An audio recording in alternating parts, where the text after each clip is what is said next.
Hello, this is Elder Tehila And High Priest Ogenslav. from the Coven of the Open Mind, and you're watching 5-Minute Q&As. Hail and welcome. So, let's get started with the first question, which is for you.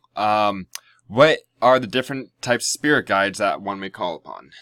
So there's a lot of different kinds of spirit guides. It's a very ambiguous term, but usually people will be referring to like animal familiars or animal spirits that help guide them.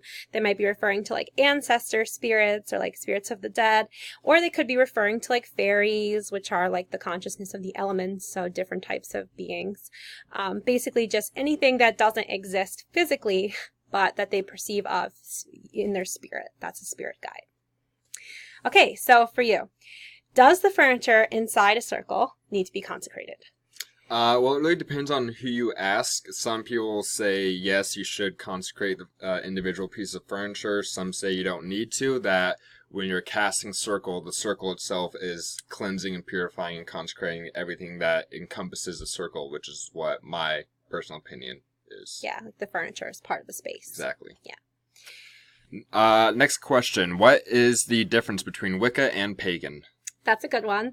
A lot of people will put Wicca in the pagan umbrella. Pagan basically, I think technically in the definition, in the dictionary definition, is just any religion that's not Christianity or Judeo-Christian, but that's a little silly because there's a lot of religions that are not really pagan that are also not Judeo-Christian.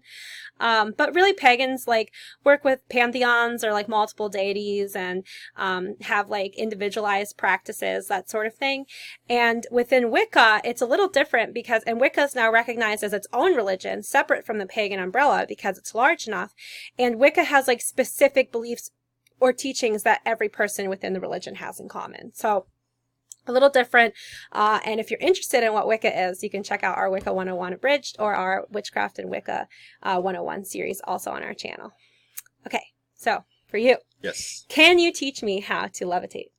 Unfortunately, no, I can't. Nobody can actually, unless they're a scam artist, because magic can't defy the laws of physics. If you can't do it in real life, then you can't do it in magic. Simple answer. Yeah, pretty much. Okay, next. Do I have to become a vegetarian or vegan? Yeah, so some people will say yes, and some people will say no. I don't think you do. But so the idea is that within Wicca, we say, and it harm none, do as thou wilt. So some people take that to mean, and it harm none, I can do whatever I want. And it's not just about magic, it's about my everyday life and everything I do. So I am not going to eat meat because that is harming the animals. Some people don't think that eating meat is harming the animals. If you buy free-range meat and the animals had a happy life and that sort of thing, then you're really just eating them when their life is expired, which is not really harmful. And some people will say that and it harm none, do as you will only applies to actual magical acts. And it has nothing to do with your everyday life and your everyday existence. So I'd say that the theme of sacrifice is really strong in Wicca. The idea of the hunt and of, killing animals and honoring their lives and then eating them is something that has been a part of, the pagan world for a long, long time. And it's been incorporated into Wicca now. So I don't think you have to become a vegan or vegetarian to become Wicca, but some would say you would. So it just depends who you ask. Okay, your turn. Why do we have brooms if we don't fly on them? Well, the original purpose of brooms, people would actually, ride on them. Like, they'd straddle them and jump around as a fertility rate. Yeah. That's not as common today. Now, the main purpose of brooms is for cleansing and purifying any space that you'll be working in. Many people will, what's called spiritually sweep an area before they cast circles, so that area is pure and whatnot. Okay. Next question is, what is the difference between magic and magic with a K at the end? No difference really. When people first started practicing magic, they wanted to differentiate between like fantastical magic, like Harry Potter and stuff, which didn't exist at the time, but you know what I mean, and like real life magic. So they put a K at the end to just be like, oh, see, this is real life magic.